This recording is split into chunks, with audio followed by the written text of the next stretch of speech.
Once upon a time, there lived a teacher who always ate her pupils' food. Her name was Veronica, and she was so beautiful that no one would ever believe that she would do such a thing. Veronica was the teacher in Nursery 3 Yellow. Her students always submitted their food to her whenever it was their lunch time. She would lock the classroom door and eat their food one after the other, not caring that her students were hungry. Once she had eaten to her satisfaction, she would give them back the crumbs to eat. Veronica lied to the children that she was eating the germs that had infested a part of their meal, and the children, who were innocent and naive, surrendered their food to her. In fact, Veronica began to tell the children what she wanted to eat as lunch. She would tell them one after the other to tell their parents that they wanted this or that. For instance, Naomi's mother made the best jollof and pasta, so Veronica always demanded for these meals. Another of her students, Mayen, always brought continental dishes to school because her mother was a renowned chef. Veronica ate to her fill before leaving crumbs for the children to eat. One day, one of her students fainted in the school premises. She had not eaten all day, and Veronica ate all of her food without leaving any for her to eat. Veronica glared at the little girl and said, "If you dare tell anyone that I ate your food, I'll make sure no one in this class ever talks or plays with you again. You'll be alone. Do you understand me?" The poor girl, frightened and trembling, kept silent. Her name was Amara, a shy little girl whose mother cooked one of the best meals. That evening, when her mother came to pick her up from school, Amara could barely stand. The school nurse revealed to her that her daughter fainted from hunger. Veronica, trying to cover up her tracks, jumped in and began to speak. Amara refused to eat her food though. She said she was not hungry and threw her food angrily to the floor. Mrs. Onoha apologized to Veronica for what her daughter had done. She took her home and asked her why she threw her food to the floor. Amara, terrified of being ostracized in class, lied to her mother that she mistakenly poured her food. She stammered through the entire sentence, and Mrs. Onoha could not help but see the fear in her daughter's eyes. She sat her down and asked repeatedly if there was anything that Amara wanted to tell her, but Amara shook her head, saying that it was only an accident. She then went on to tell her mother that she wanted to take jollof rice to school. This was what her teacher Veronica had requested for earlier in school, and Mrs. Onoha could not understand why her daughter always insisted on taking jollof rice to school when she knew that Amara loved fried rice instead. That night, Mrs. Onoha could not sleep. Her daughter's behavior troubled her deeply. There was something in Amara's eyes, fear, the kind only a child could carry when they were hiding a painful secret. The next morning, she decided to test something. She packed Amara's lunchbox herself, but this time, she did not tell Amara what she had put inside. She filled the flask with plain white rice and beans, a meal that Amara had always disliked. Mrs. Onoha put enough snacks in her bag that she knew her daughter would like, enough to take her through the day. When Amara got to school that morning, she joined the rest of her classmates. As always, when the lunch bell rang, Veronica stood up, smiling beautifully as she said, "Children, bring your food. Remember, I must check for germs first." The pupils, one after the other, brought their lunch boxes to her table. Veronica opened them one by one, sniffing each with a fake concern written all over her face. Naomi, this one has small germs, so I'll clean it for you."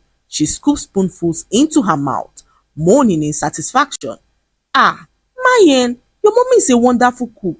Don't worry, I'll handle the germs for you too." When it was Amara's turn, Veronica snatched her flask eagerly. "Ah, Amara, I hope it's jollof rice today, oh," she said as she opened the cover. The moment the aroma of plain rice and beans hit her nose, Veronica frowned and glared at Amara. "Tell your mother to always give you jollof rice for lunch," she said to Amara, who nodded as she watched Veronica devour her food. Hours later, when Amara returned home, her mother realized that she finished her food. This was so unusual, as Amara hated rice and beans with all of her heart. In fact, Amara would rather choose to be hungry than eat rice and beans. Mrs. Onoha stared at the empty flask in disbelief. Her heart pounded as she turned it over in her hands. Not a single grain of rice or bean remained. Amara was already playing with her doll in the corner, but her mother's voice cut through the room softly. Amara, come here, my dear. The little girl froze. Slowly, she turned and walked to her mother's side. Did you really eat all your food today? Mrs. Onoha asked her, calm but firm. Amara's lips quivered. Yes, mommy, she stammered, avoiding her mother's eyes. Are you sure? Her mother pressed gently. You finished rice and beans? The same rice and beans you refused to eat last week? The same one that makes you cry? Tears welled up in Amara's eyes. That was when Mrs. Onoha knew that something was wrong. She told Amara that she was going to speak to her teacher, and Amara burst out in tears, pleading with her mother not to speak with Veronica. Mrs. Onoha could see the fear in her daughter's eyes. She tried speaking to her, but Amara refused to say a word to her mother. That night, Mrs. Onoha sat at the dining table long after Amara had gone to bed. She replayed every word, every fear, every nervous glance, then made up her mind to get to the root of the matter. The next morning, she packed jollof rice, Veronica's favorite, and smiled as she closed the lunch bag and took her daughter to school. They arrived a few minutes later, and Mrs. Onoha escorted her daughter to her class. She met Veronica, who smiled at her sheepishly as she welcomed the children to class. Mrs. Onoha noticed how Veronica was focused on their lunch boxes. She made it her duty to take all the lunch boxes from the students and arrange them on the shelves herself. To any parent watching, it would seem that Veronica took her job seriously. What they did not know was that Veronica arranged the lunch bags according to her preference. Mrs. Onoha knew that something was fishy. She walked up to the headmistress's office and laid a complaint. Good morning, ma. I'm so sorry to disturb you, she began politely. It's about my daughter Amara and her class teacher, Miss Veronica. The headmistress looked up, slightly puzzled. Miss Veronica, what about her? Mrs. Onoha hesitated. I may be wrong, but I have reason to believe that she's been taking my daughter's food. The headmistress's eyebrows shot up. Taking her food? Are you certain? Yes, ma, Mrs. Onoha said softly. Amara comes home hungry and frightened every day. And yesterday, I tested something. I packed a meal my daughter hates, rice and beans, and when she got home, she claimed to have finished everything. But I know my child. She can't even stand the smell of it.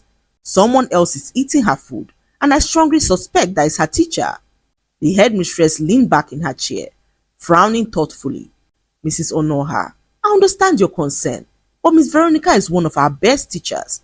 She's been with us for 5 years and has never had a single complaint. She's gentle, disciplined, and adored by both staff and parents. Are you absolutely sure of what you're suggesting? I'm not accusing her blindly, Mrs. Onoha replied, her tone steady. But something is not right. The children are afraid of her, especially my daughter. The headmistress sighed deeply. All right, I'll speak to her privately, but for the sake of peace, I won't mention your name or your child's. I'll simply bring up the issue as a general concern. Thank you, ma, said Mrs. Onoha, who sounded relieved. Later that afternoon, the headmistress called Veronica into her office. Veronica walked in, smiling politely. Good afternoon, ma. You sent for me? Yes, Veronica. Please sit. Veronica sat down gracefully, unaware of what awaited her. The headmistress folded her hands. I received a rather unusual report today. Some parents have been concerned about lunch periods in your class. There are claims that pupils' meals are being tampered with, that perhaps someone, possibly a teacher, has been eating their food. Veronica's eyes widened in shock. What? Eating their food? Ma, that's ridiculous. I'm only asking, Veronica, the headmistress said calmly. Is there any truth to it? Absolutely not, ma, Veronica replied, her voice trembling with feigning outrage. Ma, you know me. I treat those children like my own. I even help them open their flask and clean up after them. I would never do such a thing. The headmistress nodded slowly, studying her expression. I know, Veronica. You've always been an excellent teacher, and I told the parents that as well. Still, I thought it best to hear directly from you. Veronica forced a smile. Thank you, ma. You did the right thing. Children can be imaginative sometimes. They might have misunderstood something. Yes, the headmistress agreed. though her eyes narrowed slightly. But I want you to be careful. Parents can be very sensitive about their children's welfare. Just make sure everything in your class is handled properly. I understand perfectly, ma, Veronica said, placing a hand over her chest. I will never let such a thing happen in my class. When Veronica left the office, she walked down the hallway with her jaw clenched tightly. Her palms were sweaty and her heart pounded. Who reported me? She muttered under her breath. Who told her? She entered the classroom and scanned the faces of her pupils. Amara's eyes darted away instantly as Veronica smirked. So one of you reported me to your parents. You will see what I can do from this day forward, she said as she sat on her chair angrily. From that day, Veronica became colder and more watchful. She began locking the classroom door even earlier than before and reminded them of what would happen if they ever told their parents. One morning, a new pupil named Mimi joined us with 3 yellow. Mimi was a quiet, curious girl who loved food as much as she loved the air that she breathed. Her lunchbox was always filled with delicious meat pies and snacks, the kind that made every other pupil stare in envy. When Veronica saw Mimi's lunch for the very first time, her eyes glistened with greed. Ah, Mimi, bring your food. Let me check if there are gems in it, she said sweetly, stretching out her hand. But Mimi hesitated and began to speak. My mommy said I should not give my food to anybody. Veronica frowned. So you don't want your teacher to help you check for germs? The other children gasped as Mimi, terrified, handed the lunchbox over to her. Veronica quickly locked the door and sat behind her desk. She devoured the meat pie and snacks as the children sat and watched, their stomachs rumbling from hunger. Veronica ate to her fill and handed them the crumbs that remained, which could barely fill the stomach of an ant. It was such a beautiful day for her as she ate all her favorite meals and snacks. Hours later, she arrived home and her stomach began to rumble like thunder. Veronica clutched her belly and rushed to the toilet, where she spent the entire night crying in pain. By morning, she arrived school weak and pale. However, her greed refused to rest. She ate her pupils' food one after the other, not caring about what she witnessed the previous night. She got to Mimi's turn, but Mimi refused to give her the food that her mother had packed for her. Instead, she looked Veronica in the eyes and began to speak. Auntie, my mommy said I should not share. If you take my food, I will tell my mommy, she said as Veronica froze. She could not believe that Mimi was threatening to expose her to her mother. Veronica sent her to the back of the class and told the other students not to talk or play with her. This was her punishment for threatening to report Veronica to her mother. Veronica made sure that the entire class ignored Mimi. No one spoke to her, no one played with her, and no one shared crayons with her during the art class. Poor Mimi sat alone, her small eyes filled with tears as she regretted all that she did. Even the other children became so terrified that they could not risk being in Mimi's shoes. The next day, Veronica stood in front of the class, her hands on her hips, as she ordered the children to bring their food forward. Mimi rushed out with her food, pleading with Veronica to tell the other students to talk to her. I will not tell my mommy again, she said to Veronica, who smirked and took the food. However, not long after she finished eating the food, her stomach began to rumble like thunder. Veronica spent hours in the toilet, wondering what could be wrong with her stomach. She clutched her belly and cried out in pain as sweat poured down her face. In that moment, Veronica felt like her life was slipping away. She began to pray to God to save her life, stating that if he saved her, she would never eat any child's food again. Veronica had never felt this much pain in her entire life. She managed to finish the day in the pain and return home, where she took several medications to calm the pain. The next morning, she arrived school, but her greed refused to rest. The moment she smelled the children's lunchboxes, her appetite returned like a curse. Children, she said faintly, bring your food. I must check for germs. The pupils obeyed reluctantly. They had all grown tired of the same routine. Veronica eating everything and giving them crumbs. When it got to Mimi's turn, Veronica snatched her flask and opened it with force. The aroma hit her nose as she smiled and began to eat greedily. Mimi sat there quietly as she stared at her angrily. There was something strange and unsettling about the way she looked at her, that made Veronica feel a bit uneasy. However, she ignored her and continued to eat. Few minutes later, while she was still eating, Veronica felt a sudden wave of dizziness. Her heart rate began to race. She grabbed the edge of the table, breathing heavily as sweat poured down her face. The children panicked. "Auntie, are you okay?" Naomi asked fearfully. Veronica forced a smile, even as her hands trembled. "I'm fine, children. It's just a headache," she said as she slumped on her chair unconscious. The children all screamed out in terror as the headmistress rushed to their classroom to find the door locked. They broke down the door and met the children crying and screaming as Veronica lay motionless on the chair, her face pale and her breathing shallow.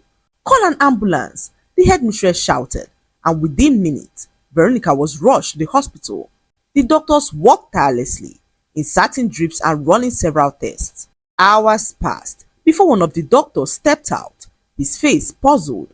"Madam," he said to the headmistress, "your teacher is alive, but this is strange. We found traces of a strong prescription drug in her system. Has she been taking any medication?" The headmistress shook her head. "Not that I know of. She's been fine until today." The doctor frowned. "Well, her blood is saturated with a drug meant for a serious medical condition, something only given to patients with a rare heart condition. If she's been consuming this unknowingly for a while, it could explain her seizures and fainting." The room fell silent. Meanwhile, back at school, news had spread among the pupils. Little Mimi sat quietly in the corner of the classroom, holding her lunch flask closed. When her mother came to pick her up, the headmistress called her aside and explained what had happened. The woman's eyes widened as she asked which teacher it was. "Miss Veronica," the headmistress replied. She collapsed after eating from Mimi's lunchbox. Mimi's mother gasped, covering her mouth. "Oh dear Lord, that food wasn't meant for anyone else. My daughter has a rare heart condition. Her medication is always mixed into her food and the dosage is very specific. Anyone who takes the medication is poisoning themselves." The headmistress froze in shock. "Poison?" she asked Mimi's mother, who explained that if the medication was taken in high doses, it could lead to heart failure and extreme kidney damage. "I always told Mimi never to share her food with anyone, and she never told me that her teacher was eating her food." Mrs. Obasi drew her daughter closer and asked why she never spoke up. Mimi's eyes filled with tears as she began to speak. "She said if I don't give her my food, that she'll make everyone to hate me. The day I tried to warn her not to eat my food again, she told everyone in the class not to talk or play with me." Mrs. Obasi could not believe her ears.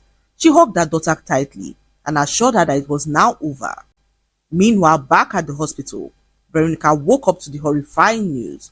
The doctor revealed to her that she had been ingesting a very strong medication for months. He revealed that the medication had damaged her organs, and if she does not start dialysis immediately, she may not survive. Veronica's eyes widened in terror. "Medication? But I've never been on any medication," she said to the doctor, who shrugged and revealed to her that they found traces of it in her bloodstream. "Maybe someone has been giving it to you unknowingly," he said to Veronica, who immediately remembered all the food that she had been stealing from her students. In that moment, she began to regret all that she did. She wished that she never allowed greed overtake her sense of responsibility, as this had cost her everything, including her job at the school. Tears streamed down her face as guilt flooded her soul. She had turned innocent children into victims of her greed, and now karma had struck her from the most unexpected source, a sick little girl's meal. A week later, the school gathered in the assembly hall. The headmistress stood on the podium as she began to speak.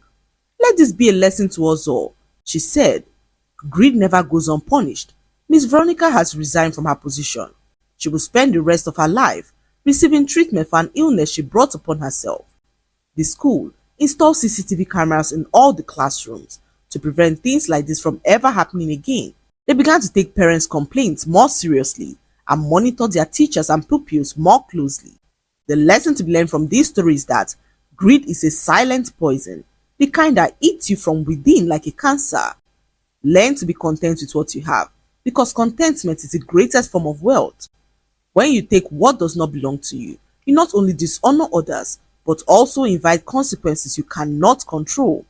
Veronica thought that she was simply satisfying her appetite, But in the end, her greed became her punishment. Remember, not every food is meant for your mouth, and not every blessing meant for another will bring you joy. I hope you enjoy.